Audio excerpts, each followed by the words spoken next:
All right. Monday was Medical Monday. And look, it's extremely fall here in Maryland. It went from summertime to time to switch out your closets. And many people wonder, like, how do I know if I'm having allergies, which I know are hitting some people very hard right now, or maybe it's a cold, maybe it's the flu, could be RSV, is it COVID? Who knows? They all have such similar symptoms, but there's definitely some nuances about them that help them be distinguished from each other. And in this community, we really need to give some consideration to how we treat these because there's a lot of over the counter medications that may impact your heart rate and your blood pressure. Again, I'm not a physician. I'm sharing information with you. And hopefully, if this sits with you or sparks a question, you'll take this information back to your own physician and work out your plan of action. So let's dig in. Allergies. So, allergies are really created as a response to your immune system going wacko and haywire. Usually, dust, pollen, could be pet dander. We all know people that are allergic to cats or whatever, could be food. Your body just has this reaction to these compounds, to these elements, and they tend to affect your nose and your eyes, might cause you to sneeze, could cause you to have a runny or stuffy nose, itchy or watery eyes, sometimes even kind of like a sore throat or even a cough. So allergies do not tend to cause a fever or body aches. So they don't do that typically. And they usually last as long as your exposure to those elements. Allergies can also be triggered by certain foods or medications. Now, when they say they only last as long as you're exposed, I would beg to differ because if you really fall into a full blown allergic reaction, they may not go away unless you're given certain types of medications to help them go away, like Benadryl or prednisone. But don't make these decisions on your own. If you feel you're having a really bad situation with allergies or you've had a reaction to something, talk to your physician. So, also like itchy skin, which would be like a contact dermatitis by touching something you might be allergic to, same thing. Just let your physician know. But that's allergies. They do not tend to cause body aches or fevers like some of the other things we're going to talk about. So that's a distinct difference. So let's talk about a cold. It seems silly to have to talk about what is a cold like, but these days there's so many other things that have been given labels and we're not 100% sure. Is it just a common cold? They typically are a viral infection of the upper respiratory tract, and that would include your nose, your throat, your sinuses. Okay. And it can cause you to sneeze. It can cause you to have runny or stuffy nose, sore throat, coughing, headache, and mild fatigue. Cold does not usually cause a fever either. So that's something that's in common, unless your viral infection has now become a bacterial infection. That could cause a fever. And a cold will usually last only a couple days, maybe a week. Could be longer if you have an immune compromised system. But colds are contagious. Allergies are not contagious. Okay, so a cold is going to be contagious, at least for the first 3 days that you are showing symptoms. And there is really no cure for a cold. That's why they don't typically give you an antibiotic if it's just a simple cold. And you can, though, treat the symptoms, rest, drink a ton of fluids because as you're sneezing, if you've got a lot of runny nose, you're depleting your body of fluid. So you might want to replenish with some water. It's always the best thing. And over the counter medications. Now, again, over the counter medications get a little tricky because things that are not labeled for HBP, which is high blood pressure, like quercetin, I think Mucinex might now have an HBP type of over-the-counter medication. If they don't have that, your typical Dayquils and NyQuils, they do contain an element that can raise your blood pressure as well as your heart rate. So you want to talk to your physician about what you're going to take over the counter. All right, let's get into like a cold on steroids, and that would be a flu. So when you get the flu, this is going to be a little bit different now. So that's also a viral infection, but it typically attacks the respiratory system. Again, nose, throat, chest. And this one, though, can cause fever. It can cause chills and it can cause body aches. That's typically how you know I think I have the flu. Most people complain that their body actually aches and they just feel miserable. Could also make you nauseous, could also make you vomit. That's very different from just your typical average cold.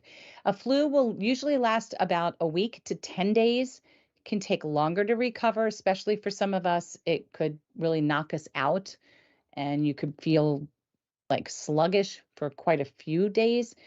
Flu is highly contagious. It's just not, yes, it's contagious. A flu is highly contagious. And that's going to be for at least the first 3 or 4 days. Now, the best way to prevent the flu, as well as the cold, well, you can't prevent the cold by being vaccinated, but if you want to try to prevent the flu, they suggest getting vaccinated. Now, we know that the vaccinations will not keep you from getting all strains of flu, but in the least, it could minimize some of the impacts of the flu. It's something to think about. Having vaccinations, we know it's a very personal, private decision, but one of those things you might want to talk with your physician about. You can treat the symptoms of a flu with some antiviral drugs. So if you find out that you test positive for the flu, they do have something called Tamiflu.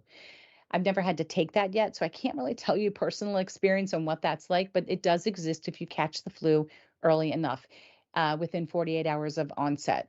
Again, if you don't take Tamiflu, if it's been too many days, you can still take some over-the-counter medications. This is just going to minimize the impacts of the symptoms, and you have to be cautious again about taking something that could adversely affect your blood pressure or your heart rate. COVID-19, it was a novel coronavirus because the flu is a coronavirus, so it all falls underneath this category. But it was novel and it was new because nobody had seen something like this with the devastating effects that it had in such a short period of time. So if you have COVID now, it can affect different parts of your body. Some people are like asymptomatic; they don't even know they have it unless they find out someone they were near had it, and then they test and they find out they're positive. It's still contagious if you have it. The problem is we still are finding cases where people are having a lot of long-term adverse reactions to this particular flu strain. And that can be issues with breathing. It really can settle into some people's lungs. It can aggravate underlying conditions that you have. You might find that you have shortness of breath. You will have some fatigue. You could have headaches. You could have nausea. You can have diarrhea, vomiting. Early stages, there was a loss of smell. There was a loss of taste. There are still some people with these newer variants that are finding that they're having their taste altered, or it's becoming altered months later. There were also cases in the early days of this where people were finding that they were developing blood clots because of having COVID.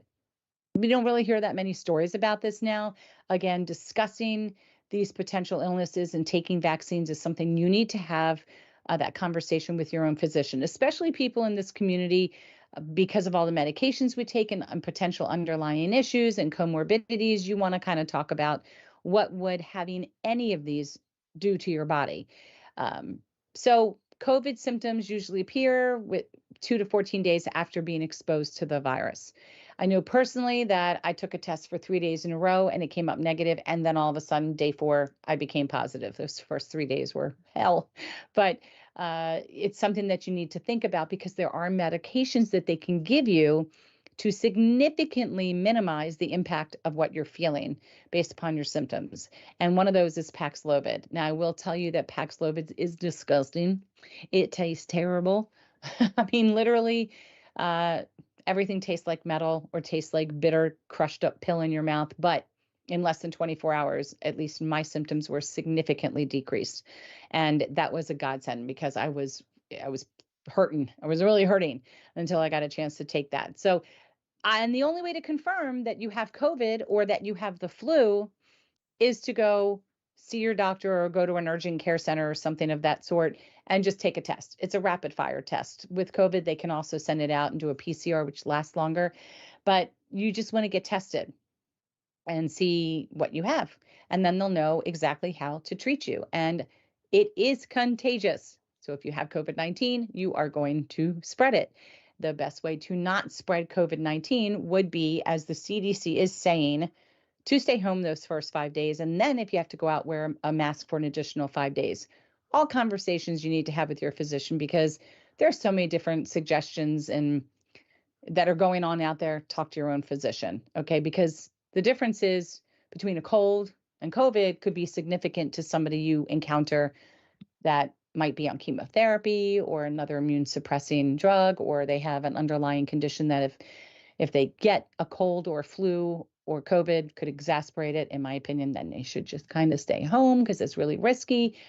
But there's things that you can do to help minimize an impact to yourself and to others. Wash your hands, sneeze into the crook of your arm, do the same. Don't cough into your hands and then touch things. That seems counterproductive. Wear a mask if that's something that you feel comfortable with. But still, again, in minimizing some of the things that you're feeling, some of the symptoms, be very cautious about your OTC, your over the counter medications, because a lot of them can increase your blood pressure and your heart rate. And if you're talking with your physician, if you're suffering allergies, there are medications that you can take, and you should discuss them with them. I'm going to mention them now because I don't want anybody to say that I told you to take medications.